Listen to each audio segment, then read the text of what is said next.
안녕하세요. 뻔뻔한 복덕방입니다. 구독과 좋아요, 알림 설정, 회원가입 부탁드리겠습니다. 이번 주 서울 아파트 매매 가격 오름세, 새해 첫날 부동산원에서 공식적인 발표를 했는데요. 41주 만에 스탑, 멈춰섰습니다. 전국 하락세는 계속 지속이 됐고요. 일단은 지금 가장 당면한 문제가 시장 불확실성이죠.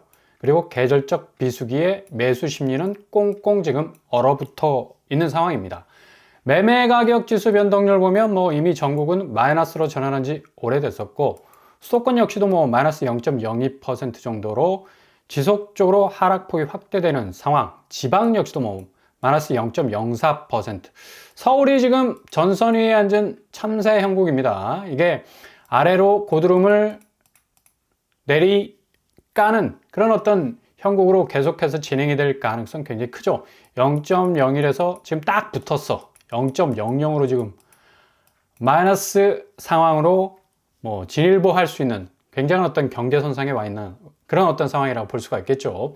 시도별 아파트 매매 가격 지수 변동률을 보더라도 서울이 지금 딱 붙어 있고, 나머지 모든 지역이 거의 집값 하방 압력을 상당 부분 많이 받고 있는 걸 볼 수가 있습니다. 경기 마이너스 0.02, 인천 마이너스 0.09, 부산, 대구 할 것 없이 대부분의 지방에 있는 아파트 가격 그 방향이 상당 부분 하향화되고 있다라는 걸 한눈에 딱 볼 수가 있죠. 어떻게 보면 2025년 1월 달에 나온 첫 지표이기 때문에 굉장히 의미하는 바가 큽니다. 앞으로 부동산 시장 자체가 어떤 궤적을 가지고 어떤 방향으로 갈 것인지에 대한 분명한 어떤 기류를 형성해주는 그런 그림이 될 수가 있겠죠. 전세 가격 지수 변동률도 마찬가지고요. 12월 23일에서 30일까지의 지표인데 전국 딱 여기도 전선 위에 앉은 참새 형국이고, 지방은 이미 마이너스 0.01로 돌아섰네요. 수도권 역시도 지난주 마이너스에서 살짝 또 다시 어프 하면서 올라섰는데, 이게 어찌 보면 더 큰 하락세로 가기 위한 이 징조일 수 있고, 서울 역시도 지금 매매가하고 똑같은 양상을 보여주고 있죠. 이게 아래로 맺히는 고드름이 될 가능성은 상당 부분 높다. 제가 늘 언제나 전세 가격 지수 실거래가 비교하지 않습니까? 강남, 서초, 송파 중심으로 전세 가격이 정말 어마무시할 정도로 10억 이상 대폭적으로 떨어져 나가는 모습 볼 수가 있었습니다. 지금 실질적인 공식 지표상에서도 이런 모습이 고스란히 재현이 되고 있네요. 전체적인 어떤 모습을 봐도 거의 0%대에 지금 묶여 있는 곳들 많고, 이미 마이너스 지표를 이마에 딱 붙이고 있는 곳들 많고요. 서울 역시도 이제 완전히 전세가도 하향 압력을 확실히 받고 있다는 걸 볼 수가 있습니다. 송파, 서초, 용산, 강남, 종로, 성동, 강속, 양천구 등은 상승세를 유지했다 했지만 이건 상승세로 볼 수가 없죠. 그동안 엄청나게 고점에 물려 있다가 이게 상승분을 계속해서 반납하는 상황에서 기존 붕괴 수준까지 가지 않는 하락세이기 때문에 겉으로 보기에는 상승세로 보일 수 있겠지만 확실한 하락세로 볼 수가 있겠고요. 강동, 동작 등 하락 전환했고, 금천, 구로, 은평, 강북, 도봉, 관악 역시 여기는 서울 외곽 지역 낙폭을 확실하게 계속적으로 확대해 나가고 있다라는 걸 볼 수가 있습니다. 경기도 전주와 마찬가지로 0.02% 내리고, 인천도 0.09% 정도 하락, 수도권 아파트 값도 2주째 지금 하락하는 양상으로 보이고 있습니다. 인천에서는 계양구가 입주 예정 물량의 영향으로 낙폭이 아주 큰 편으로 지금 진행이 되고 있고요. 전국 집값 지난주와 마찬가지로 0.03% 내린 가운데 5대 광역시 모두 하락세가 계속해서 지속이 되고 있다는 얘기입니다. 언제 그렇게 높게 올라간 아파트 값이 떨어질까 정말 오매불망 기다린 분 많을 겁니다. 이제부터가 시작이라는 얘기입니다. 아파트 매매 전세 가격 변동률 그래프만 봐도 스키 슬로프를 완전히 엄청나게 내려오고 있는 걸 볼 수가 있죠. 영화 국가대표에서 정말 스키 타고 날아가는 듯한 그런 어떤 형국의 모습을 보여주고 있는데, 서울이 0.00으로 딱 지금 걸려 있다는 것 자체가 굉장히 의미가 있는 부분이고, 전국도 마찬가지입니다. 이게 지금 하강 폭이 계속적으로 확대가 되고 있다는 걸 볼 수가 있죠. 41주 만에 보합 전환이 된 건데, 와, 이거 굉장합니다. 거의 9개월여 만에 상승이 스탑이 된 거죠. 그렇게 정말 어마무시 올라가던 집값의 고점이 확실하게 이제 잡히기 시작을 했고 하향 국면으로 진행이 되고 있다는 얘기인데, 뭐 강남 아파트도 뭐 지금 초토화, 한 달 만에 1억이 빠질 정도면 뭐 두 달이면 2억, 세 달이면 3억이겠네. 이렇게 뭐 단계적으로 빠지는 게 아니라 급급매로 나온 물건들이 뭐 5억에서 10억까지 뭐 옥수수알 빠져나가듯이, 옥수수알 털리듯이 훅훅 빠져나가는 그런 추세니까 앞으로 강남 아파트에서는 뭐 거의 신고가가 아니라 신저가가 등장할 정도로 상당 부분 가격의 어떤 그 기반이 무너질 정도의 그런 가격 변화 양상을 보여줄 가능성 아주 높다는 얘기입니다. 뭐 가뜩이나 새 대출 빗장이 총량제가 다시 이제 리세팅이 됐죠. 리셋이 돼서 다시 대출 이 빗장이 풀렸다 하지만 이게 지금 만만치 않은 게 미국발 국채금리가 상승을 한단 말이야. 국채금리 상승하면 주담대금리 당연히 뭐 적용을 하게 되고 뭐 자극을 받게 되는 주담대금리 다시 올라설 수밖에 없습니다.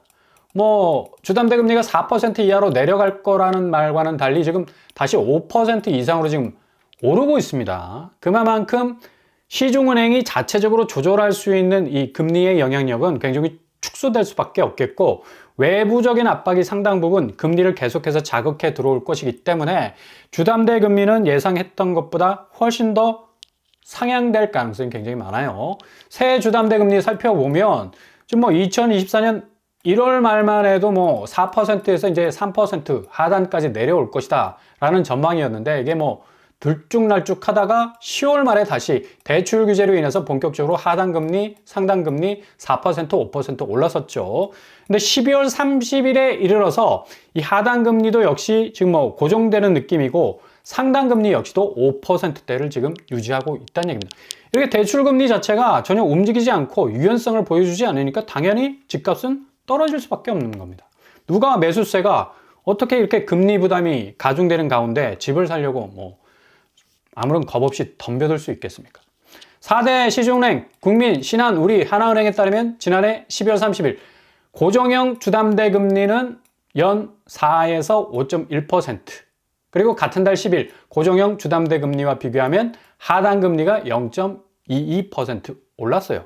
최고 금리도 도로 뭐 5%대로 진입을 했다는 얘기고, 이런 식으로 지금 은행이 가상금리를 포기하지 못합니다. 예금금리는 엄청나게 낮추지만 지금 주담대 금리를 올리는 부분에 있어서 은행에서 뭐 이 손실을 볼 수 있는 일은 할 수 없잖아요. 계속적으로 가상금리 계속적으로 덧붙여 가기 때문에 고정형 주담대 금리, 뭐 하단금리까지도 지금 오르는 추세인데, 이렇게 되다 보니까 지금 대출 파이 뭐 8월 달만 해도 거의 9조, 10조가 넘어가는 엄청난 폭주 양상을 보였는데, 금리가 지금 상당 부분에서 딱 머물러 있다 보니까 이게 연체율이 증가할 수밖에 없는 거예요.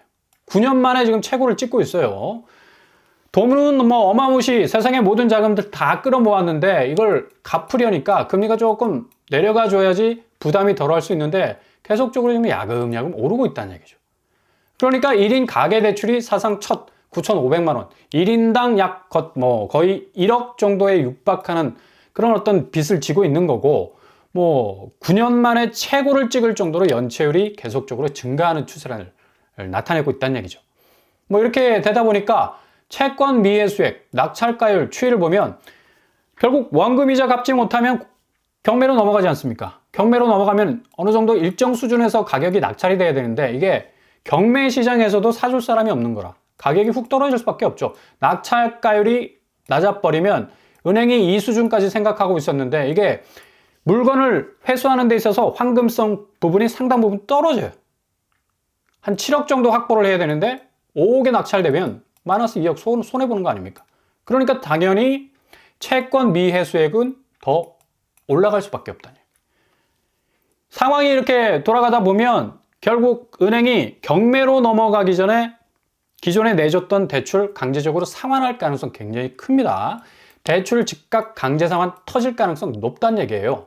금융기관들의 대출 회수 정책이 강화될 수밖에 없겠고, 대출자들에게 뭐 당연히 큰 부담 줄 수밖에 없겠죠. 지금 상황 아주 똑같은 지금 궤적으로 가고 있는데 금리가 상승하는 국면, 그죠? 금리 자체가 좀 유동성을 가지지 못하니까 아주 딱딱한 금리 상황을 계속해서 마주대야 하는 그 대출자들은 이게 집값 자체도 지금 올라주지 않는 상황이고, 뭐 초반에 말씀드렸듯이 부동산원의 공식적인 지표도 계속적인 어떤 집값 하향화가 가속화되고 있는 그런 상황 중에 있고요. 기준금리 뭐 급격하게 상승할 수 있다? 지금 뭐 한국은행이 기준금리를 2회 연속 내렸지만 올해 2025년도는 어떻게 될지 모른다는 얘기예요. 미 연준이 미국의 인플레이션 상황이 좀 급박하게 돌아가면 다시 유턴해서 금리를 올릴 가능성도 높습니다. 이런 상황이 또 벌어지게 되면 뭐 대출 이자 부담은 더욱 가중이 될 것 같고요. 대출자들에게는 엄청난 부담을 주면서 이로 인해서 금융 불안정성 심화될 수밖에 없겠죠. 당연히 은행도 부실이 커질 수밖에 없기 때문에 즉각 상황이라는 카드를 내놓을 가능성도 굉장히 높다는 얘기입니다. 뭐 이런 상황 고스란히 지금 보여주는 취약 자영업자 대출 연체율이 뭐 11년 내 최고치를 지금 찍고 있고, 뭐 취약 자영업자는 뭐 급증을 하고 있는 그런 상황 속에 있는 거죠. 자영업이 제대로 안 되니까 뭐 실질 근로소득 역시도 3.9% 정도 지금 감소세를 나타내고 있고요. 2006년 이후에 가장 큰 폭으로 지금 하락하고 있는 그런 추세입니다. 고물가에 쪼그라든 가구 실질소득 7년 만에 최대 감소이기 때문에 당연히 은행권에 빌려온 그 돈들 뭐 한꺼번에 갚을 능력도 없을 뿐만 아니라 케이스 바이 케이스대로 그냥 그달 간신히 갚았던, 그렇게 버티기에 들어갔던 부분도 상당 부분 힘들어질 수 있다는 얘기입니다. 이렇게 되다 보니까 저가 상품 가격 상승률이 고가의 3배 정도의 어떤 충격을 주는 칩 인플레이션이 지금 발생을 하고 있어요. 소득이 적을수록 저가 상품 위주로 산다는 점을 고려하면 저소득층이나 취약계층이 받은 고물가 충격은 훨씬 더 임팩트가 강할 수밖에 없습니다. 이 칩 인플레이션이 무서운 게 기존의 기저의 어떤 수요층들을 완전히 지금 박살낼 수 있는 엄청난 충격을 가져올 수 있다는 얘기입니다. 그만큼 그 기저에는 환율이라는 뭐 어마무시한 뭐 강력한 변수가 지금 놓여 있는 거고요. 오늘 뭐 1480원까지 지금 뚫어버렸는데 한은에서 뭐 공격적인 어떤 뭐 환율 방어에 들어갔는지 몰라도 1400 지금 67원까지 지금 내려와 있는 상황인데 이게 다시 또 밤이 되고 내일 아침이 되면 올라설 가능성이 높다는 얘기죠. 환율이 이렇게 계속적으로 고속으로 올라가 버리면 물가 부분에서는 인플레이션이 정말 감당할 수 없을 정도로 뭐 칩 인플레이션 뿐만 아니라 전반적으로 모든 수요의 소비 그 행태를 완전히 얼어붙게 만들 수밖에 없는 그런 상황이 펼쳐질 수밖에 없다는 얘기죠. KDI도 이 환율 문제 때문에 다시 IMF가 올 수 있다. 너무 공격적으로 당국이 환율에 개입하다가는 왜 안 보이고 앵꼬가 날 수 있다라는 그런 경고까지도 지금 하고 있지 않습니까? 기본적으로 달러 인덱스가 지금 108달러 수준에 지금 머물러 있기 때문에 아무리 지금 뭐 사방에서 동서남북 원화를 방어하기 위해서 이 달러를 판다 해도 이게 한계에 봉착할 수밖에 없다라는 얘기입니다. 그러니까 계속적인 어떤 이 초강달러 현상이 원화 가치의 기본적인 체력을 계속적으로 약화시킬 수밖에 없다는 얘기고요. 그러나 뭐 트럼프가 다시 집권을 하는 1월 20일 이후에 달러가 약세로 돌아서지 않을까라는 그런 예상도 있어요. 어차피 트럼프는 초강달러는 미국 수출 이 전선에 있어서는 그리 유리한 상황이 전개가 되지 못할 것을 알기 때문에 달러 수위를, 가치 수위를 좀 낮추려는 어떤 경향으로 가고 있는데, 근데 그가 지금 정책적으로 내놓고 있는 뭐 관세 부분, 감세, 또 반이민 정책 등등 이 강경 기조의 공약들은 대체적으로 달러 자체를 굉장히 자극할 수 있는 부분들이 많기 때문에 통화 완화를 지연시킬 가능성도 굉장히 있습니다. 그래서 뭐 지금 인플레이션 문제 때문에 미 연준이 4회에서 2회, 2025년 올해 2번 정도의 기준금리 인하밖에 안 하겠다는 그런 매파적 발언까지 하지 않았습니까?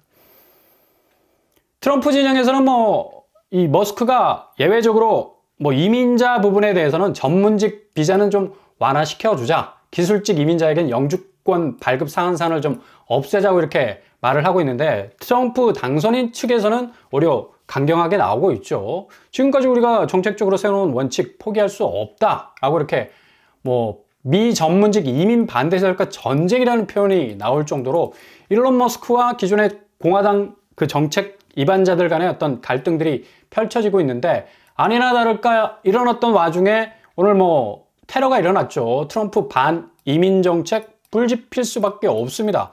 트럼프 당선인은 곧바로 이번 사건 불법 이민자 범죄 문제와 연결할 수밖에 없어요.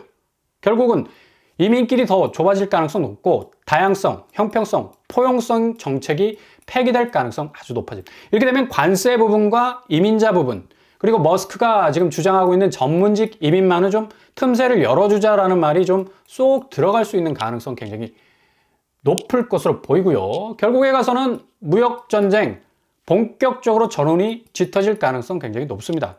어떻게 보면 뭐 나라별 관세 정책이 좀 달라질 수 있겠다라는 추측이 나오기도 하지만 이런 식으로 변수가 뭐 테러 같은 부분들이 터지게 되면 오히려 트럼프는 기존에 계획했던 대로 그 계획을 확실한 어떤 풀악셀을 밟고 드라이브를 걸고 나갈 가능성이 굉장히 높다는 얘기죠.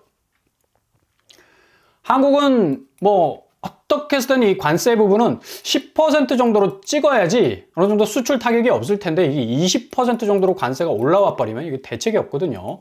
거의 뭐 10조 이상의 수출이 하락할 수 있는 그런 가능성이 높고 뭐 방위비 문제도 있죠. 관세 폭탄 문제도 있죠.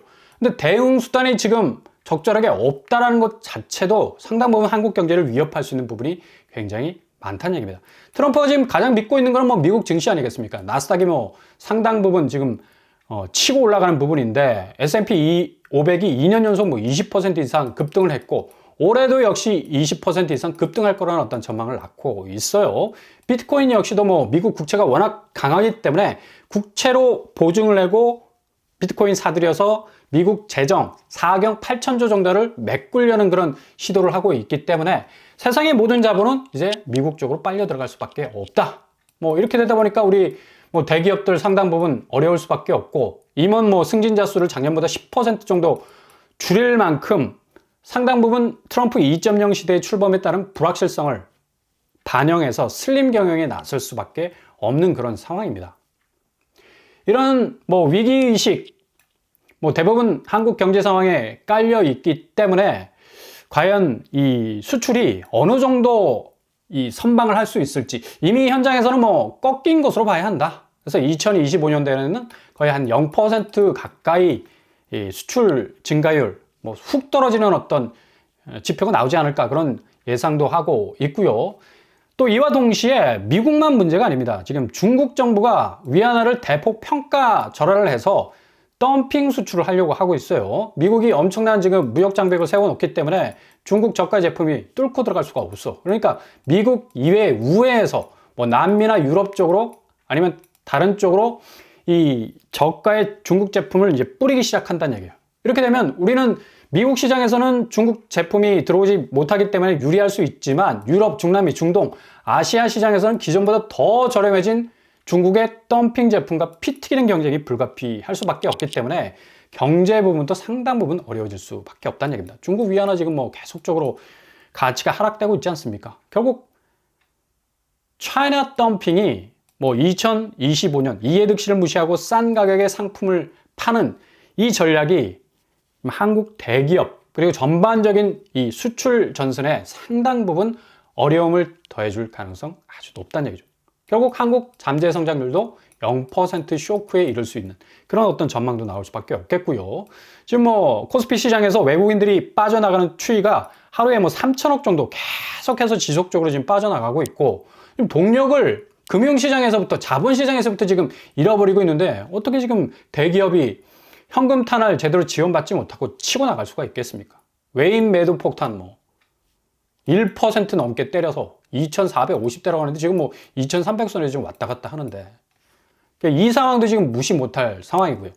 확실히 2025년도 첫 출발 역시 이런 전체적인 경제 기반의 어떤 펀더멘털이 약화되는 그런 측면이 있어서 부동산 시장의 아파트 시장 확실한 하락세 지표 전환이 된 걸 공식적으로 보여줬죠. 결국 전반적인 자본시장의 위기가 고스란히 부동산 시장을 뒤덮고 있어서 단기적 현상으로 치부할 수 없는 장기적 장세가 이어지게 될 겁니다.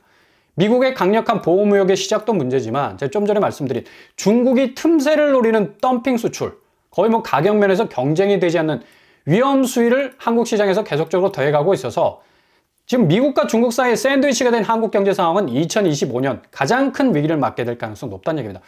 결국 기승전 부동산 시장, 악재라는 악재의 똘똘마리를 고스란히 부둥켜 안고 기존의 가치선상에서 완전히 지금 내리꽂히는 가격 조정 당할 가능성 많습니다. 이게 너무나 분명하고 선명하게 지표로 나오고 있잖아. 상반기 다시 반등한다는 전망, 이거 헛소리가 될 가능성 높아요. 이거 모조리 무시하는 이 기존의 이 경제 현상을 무시하는 관점이 될 수밖에 없고, 그래서 절대로 무리해서는 안 될 시기입니다.